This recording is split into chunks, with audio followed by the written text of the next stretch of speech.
നമസ്കാരം. വേദാംഗ ജ്യോതിഷത്തിലെ അമൂല്യമായ അറിവുകളും ആധ്യാത്മിക ജ്ഞാന ഉപദേശങ്ങളും പകർന്നു തരുന്ന പ്രശാന്തം ആസ്ട്രോ ചാനലിലേക്ക് ഏവർക്കും സ്വാഗതം.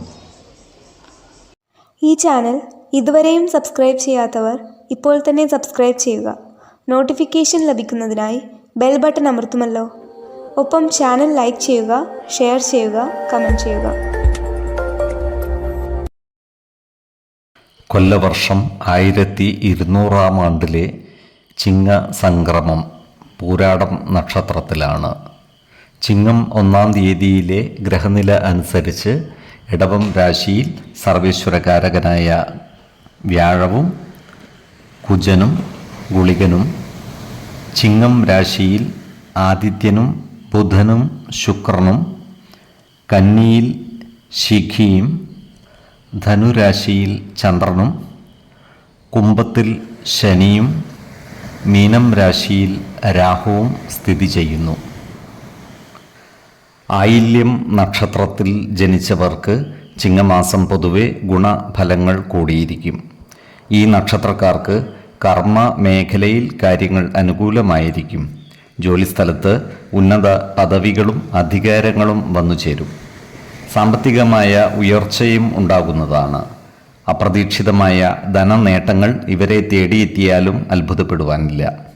ഇവരുടെ ബാങ്ക് ബാലൻസ് വർദ്ധിക്കുന്നതുമാണ്. ഇവർ പ്രശ്ന പരിഹാരത്തിനായി നടത്തുന്ന മധ്യസ്ഥ ശ്രമങ്ങൾ വിജയിക്കുന്നതുമാണ്. നല്ല വാക്കുകൾ കൊണ്ടും പ്രവർത്തികൾ കൊണ്ടും ആളുകളുടെ ഇഷ്ടം നേടിയെടുക്കുവാൻ ഇവർക്ക് സാധിക്കുന്നതുമാണ്. സമൂഹത്തിൽ ഇവർക്ക് മാന്യത ലഭിക്കുന്നതാണ്. ഈ നക്ഷത്രക്കാർ ഭൂമി ക്രയവിക്രയം ചെയ്യുവാനുള്ള സാധ്യതകളും കാണുന്നുണ്ട്. എന്നാൽ ഭവന നിർമ്മാണത്തിനായി ഭൂമി തിരഞ്ഞെടുക്കുമ്പോൾ വാസ്തു പരിശോധനകൾ കൃത്യമായി നടത്തേണ്ടതാണ്.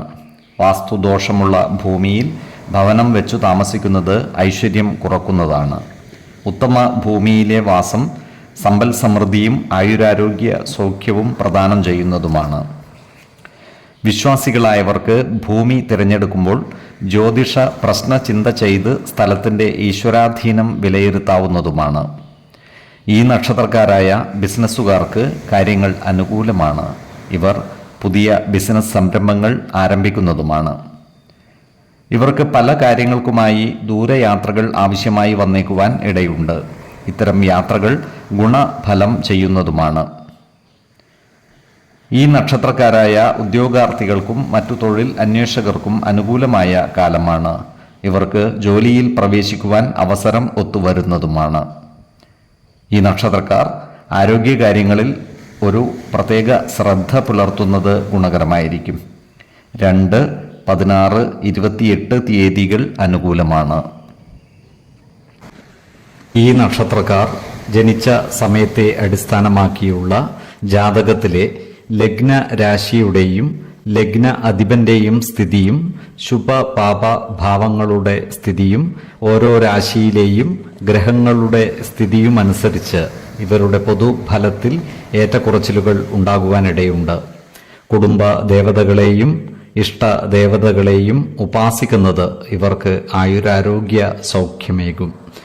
ഇഷ്ടദേവതാ മന്ത്രം 108 തവണ ദിനംതോറും ലിഖിത ജപം ചെയ്തു വരുന്നത് ഇവർക്ക് സർവ്വ ഐശ്വര്യങ്ങളുമേകും. നല്ല വ്യക്തി സാധനകളോടെയും ഉപാസനകളോടെയും മുന്നേറിയാൽ സർവേശ്വരാനുഗ്രഹത്താൽ ഇവരുടെ സർവ്വകാര്യങ്ങളും മംഗളകരമാകും. നന്ദി, നമസ്കാരം. ജ്യോതിഷരത്നം പ്രശാന്ത് കണ്ണോം.